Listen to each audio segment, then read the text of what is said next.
Well lads, another YouTube video about time. If you're probably wondering what's in my nose anyway, this is a nasal strip basically.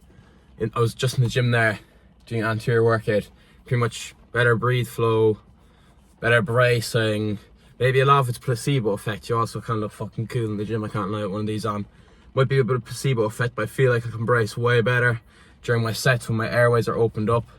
Like, I've normal sized nose, but like, I don't know how to describe it. The middle part isn't, like the end, towards the end of my nostrils, the top of my nostrils, and not enough airflow will come out, especially when I'm bracing. I feel like that bit of extra air that comes through your nose is very beneficial, for me anyway. I don't know, it could be placebo, it could be scientific, I've no clue what's helped me. Basically, enough waffle about the nasal strip. So today I'm gonna be talking about, it's pretty much short video, basically how to set up. I'm gonna say push pull legs today and upper lower, how to pretty much set up the two of them. And then my next YouTube video will be full body and anterior posterior in a few days. Then I'll probably do a how to cut video a few days later after that. And then about 2.5 weeks we're into prep. Could be 3 weeks, 2.5 weeks, something like that anyway. So I have a prep video out each week then, so that will be cool. So I was talking to a few lads in the gym who know what's going on with Muscle Contest Ireland, and they say pretty much like this January I'll get an NPC membership, which pretty much means that I can compete in any competition in Ireland, naturally tested for the year. And then pretty much any time between now to a week prior to Muscle Contest, I can buy my Muscle Contest thing. Like, realistically it won't sell out. The late fees only if you're within a week of Muscle Contest, so I have plenty of time to sort that out every way. Pretty much, like if anything happened where prep didn't go well, or a family member got sick or something and I couldn't compete, you know, I won't have spent €200 on a ticket to be on the stage and get my name called out and I'm not even there. So enough waffle about the competition nasal strip. So with push pull legs, the way I like to do it is pretty much keep it basic: 2 chest, 2 shoulder, 2 tricep, and an ab. I like to do abs at the end of push. I'd advise that. If I had to pick any day, your leg day is going to have enough on it and push pull legs, because you're going to be trying to fit everything into one session that you're doing every 4 days. It's probably going to be your longest session. You don't need abs on top of it. So your abs and your calves, I'd say put abs at the end of your push day, calves at the end of your pull. This is what I would personally say.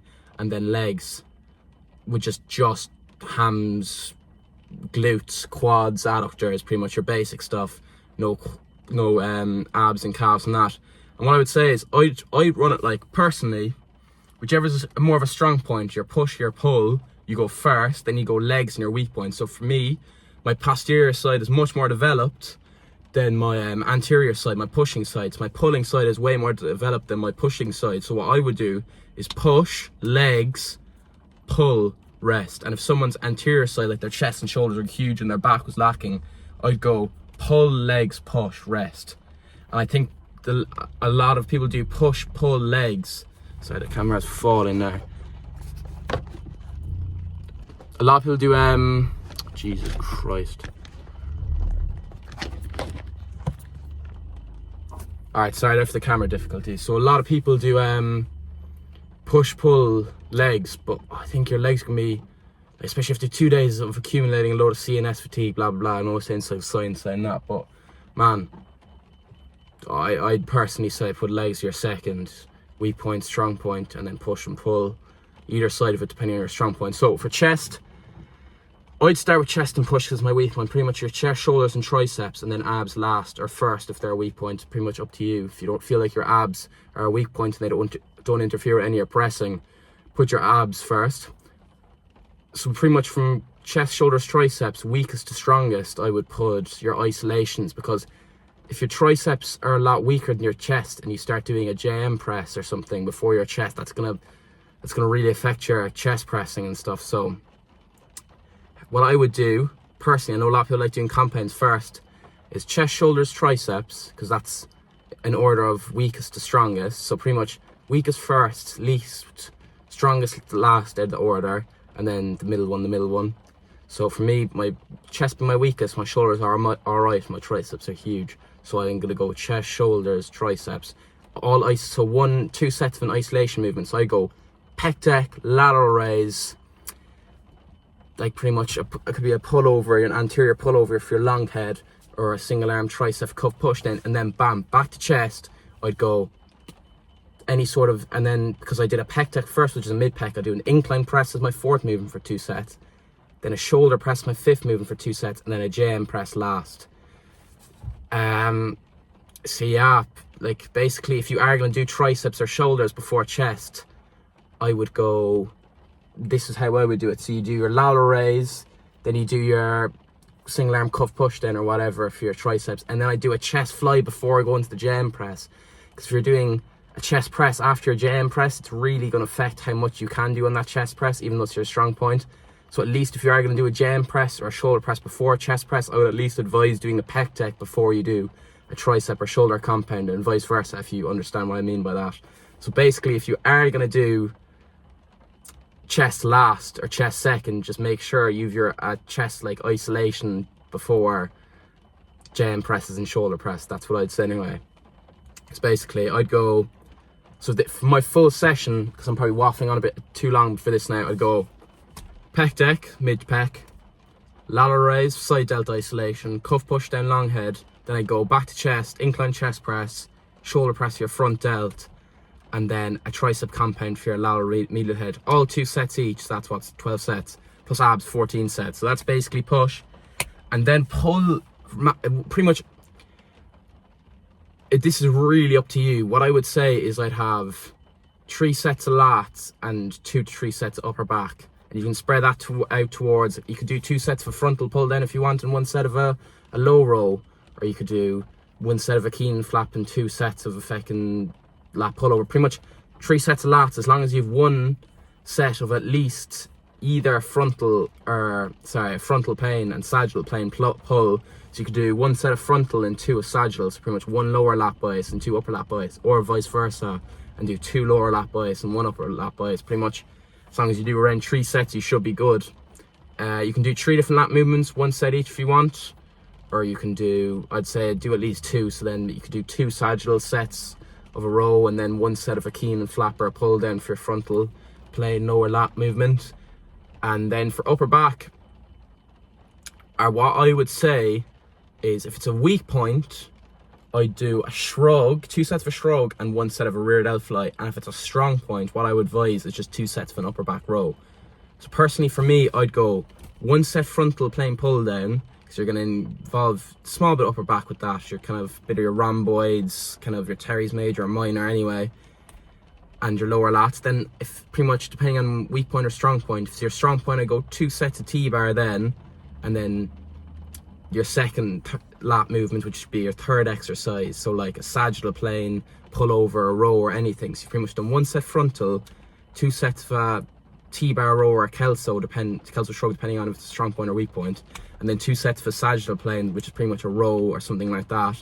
And then if your upper back is a weak point, what I would do is after your second lat movement, put in an extra set of rear delt flies if you did kelsos earlier. But if you did T-bar earlier and you've done 5 sets of back already, 2 sets of T-bar, I wouldn't add anything. But if you've done 2 sets of kelso and it's a weak point, then I'd add 1 set of a rear delt fly. So that's basically can be an extra set to your workout if your upper back's a weak point. But look, I feel like trying to isolate anyway, or bias, because you can't really isolate anything, trying to bias your traps in a just a trap bias movement like a shrug, and then try to bias your rear delt flies, and the rear delt fly is much more beneficial for if it's your weak point than just doing 2 sets for T-bar. I feel like if you can do either or. If you want to do 2 sets of the T-bar and it's your weak point, go ahead. If you want to do a kelso and a rear delt fly and it's your strong point, do ahead. This is just what I would personally advise. Then biceps. Actually, you know what? I'm gonna make this video just push-pull legs, because this is actually taking fucking forever. There's a lot more to talk about than I thought. Biceps. So what you want to do for biceps, basically, what I advise, 2 sets of a curl, 1 set of hammer curl. Very basic. This could be preacher curls, dumbbell curls, or anything, and then preacher hammer curls, dumbbell hammer curl cable. 2 sets of a bicep movement first, single arm, dual arm, fucking behind the back, over. I don't care. Just 2 sets for dumbbell, 2 sets for curl for your biceps, and then 1 set of a curl for your forearms, like a hammer curl. And what I would say is try to find movements that are more lengthened than harder in the length in the mid position for your biceps. And I'd say harder for at the short and like the top of your position for your foot, for your forearms in a hammer curl. But look, whatever resistance profile your machines or stuff have, like just go with the flow. But I really do like dumbbell hammer curls because they are going to be the most challenging at the top, where the forearms, the brachialis and brachii, will grow the most anyway. So a dumbbell hammer curl is always brilliant. It's just aggressive overloading, you know, 2.5 kg each side. If you're going up in weight, is a lot of weight. So if you're able to micro load or something with tiny, you know, like the things you slip into the dumbbell on dumbbell hammer curls, man, that movement is unbelievable. And then anything machine preacher, dumbbell preacher, anything for curls. So pretty much you've done your 3 sets of lats, your 3 sets of upper back, your 2 sets of biceps and a curl, and then bam, calves at the end. So how many sets is that? That's 6 for back, then 3. I think that's only like 10 sets, is it? So it's gonna be shorter than your push day. I don't know, you can add 1 or 2 more sets if you want for something else in your back, and maybe take and do only 1 set of a JM press or a shoulder press in your push day. So they're kind of both around 12 sets, but this is just what I would advise. Then lower. I'm a strong believer in starting with hamstring curls. If you're doing push-pull legs or upper lower, it's a bit different in anterior posterior, because obviously you're gonna be doing your quads and your glutes and hams on different days. But if you're doing push-pull legs for legs day, I'd start with 2 sets for lying leg curl. I think is the go-to. You warm up everything, short and focus at the right point of the session at the very beginning. Your hams just get stimulus right away because your quads are quite easy to get, not quite easy to get stimulus on, but like just get that ham isolation in straight away. I think this is the go-to. So I do 2 sets for lying, then, or 1 set of a lying. Pretty much 3 sets of hamstrings in total, two shortened position and 1 lengthened. They're 2 lengthened and 1 shortened. It's pretty much your 2 sets for lying and 1 set of a seated, or 2 of a seated and 1 of a lying, pretty much whichever variation you prefer. And then I go leg extensions after you've done your first variation of hamstring curls.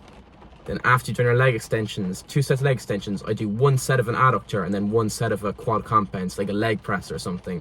And you can, pretty much what I do is your 2 sets of leg extensions here, isolation first, because it's best for hypertrophy, but it's up to you if you want to do your quad compound before, like a leg press or hack squat. So I do 2 sets for leg extension, and then either 1 set of an adductor and 2 sets of a quad compound, or 2 sets of an adductor and 1 set of a quad compound. If you feel like your adductors are weakness, do 2 leg extension, then 2 adductor, 1 quad compound. And if you feel like your quads are quite balanced overall, do 2 leg extension, 1 adductor, and then 2 quad compound. Just make sure you're getting deep enough in your quad compound, like a leg press or hack squat. So basically, adductor is a weak point, do 2 sets of them and 1 set of a quad compound. If they're not, which I feel like adductors are weak point and 99% of gym goers, so I'd have a good look in the mirror. So I really would advise do 2 sets of an adductor and 1 set of a quad compound. For me, I think I've always been so focused on the fact that I do believe most people's adductors are underdeveloped. I've trained mine so hard and a lot of time first in my session nearly on a lot of my leg days. So they're beginning to become a strong point in my legs, which is very rare for most people. So I only do 1 set of them. But just have a good look in the mirror and be honest with yourself, or if you have a coach, show your coach, because obviously if you have a coach you probably don't really need this video because they're going to give good enough advice anyway. But you're going to want to be doing more adductors than leg press the majority of the time, is what I would say. And then so that's pretty much your quads done. 1 set or 2 sets of whatever was remaining for your hams out of your 3 sets. So 2 sets for seated, could be 1 set of a lying, then pretty much whatever is remaining after that quad compound I'd go towards. What I'd be doing is 2 sets for lying hamstring, 2 sets for leg extension, 2 sets of adductor, 1 set of a quad compound, and then 1 set of a seated ham curl, and then bam, glutes. Don't forget your glutes, man. Alright? Don't forget them. Especially, well, it maybe for most gym goers doesn't matter as much to do 1 set, but man, if you're stepping on stage, I've only just realised that, man, I'm gonna have, like, glutes are underdeveloped. Like, if these things, they can be shredded as you fucking want, but they're gonna be small, like, you know. For bodybuilding, for doing classic physique, man, you need better glutes. They're open. And so I'd really, if you're gonna pursue bodybuilding in the future, or you have, focus on your glutes, because as a male, your glutes are gonna be underdeveloped most of the time because it's seen as demasculating, or whatever, demasculine, what the fucking it's called, to train your glutes. So man, make sure you train your glutes. So I do 2 sets of hip thrust and then 1 set of an abduction, which is like the opposite of doing adductors. So yeah, basically, I don't want to sound like a fucking girl now, but train your glutes, man. Even if there are women watching this video, which I fucking doubt, because it's me spoofing on about push-pull legs with a nasal strip on, like a spastic. But I would do 3 sets of glutes, and then you don't have to worry about anything else. Your session's done because you've done your calves at the end of your pull day and your abs at the end of your push day, or vice versa, like your abs at the end of your pull day, yeah, and then calves at the end of your push day. Whatever, pretty much do your abs and your calves, one of each on the end of either a push or pull day. This is what I would advise anyway. But yeah, that's basically it. I'd say I've nearly given you too much information, but I'll have stuff up on screen. I'm sure I've done it anyway. I've probably edited. If you're seeing this now from CapCut, you'll see that I have like the basic layout of what I would do for each push-pull legs. I know I'm waffling on about a lot, but a lot of people, maybe not the majority, but a lot of people will want to hear if this is their weak point. Why should they do this over this, and why should they do more sets than this when it comes to breaking down frontal and sagittal lat movements or doing isolations for compounds and push days. So for a lot of people, just scroll. You've already scrolled, you've seen the basic layouts, the 3 splits, that's for enough for you. But a lot of people want to dive in deeper and really detail their split to make it very niche and very personal to your weak points and trying to bring them up. So yeah, that's about it. I should have, see, I've only done push-pull legs today. I should have an upper lower vid out, and then a full body and anterior posterior. I'll probably be prepping by then, and I'll have a prep series. I'll try and do each of the 18 or 20 weeks of prep or whatever it is. I'll probably each week doing a prep vid and seeing how my face changes, how my body changes, how my mentality changes, because I've seen a lot of videos of especially teen natural bodybuilders like breaking down, as in mentally. So it's very mentally tough, I presume. Obviously I haven't done one, but it's very mentally tough. Like I've seen videos of Lorenzo Bennett, go check him out on TikTok, whatever. I think he's 18 or 19, insane physique, but like you can just see the longer he went along prep and he was working like 10-hour night shifts and crazy stuff, like man, he was just breaking down. Like I'd say it's so mentally tough. So a prep series would be good. Sorry for all the rain, you can probably hear it's fucking typical Irish weather, but it'd be good to see how my mental approach changes as prep goes along. But yeah, I'll document the whole journey. But that's about it basically. Push-pull legs done today. I've gone over what you need. Look, I'd advise, well, I wouldn't advise, I don't think one split is better than the other, but I just do think anterior posterior is the most enjoyable, or upper lower over push-pull legs. But look, if you're real push-pull legs die hard and you want to detail the split to fit your exact needs, this is what this video is for. I know I've only just started online coaching and I'm no expert. I've only been training for like 3-4 years, but still, like, you should get a good idea from this vid of how to bring up your weak points. And I've been waffling on for about 18 minutes, which is a really long time that I've been waffling on for. So pretty much good luck, and yeah, prep vids coming soon, other split vids coming soon. That's about it. Can't really waffle on much longer. Have a good one, lads.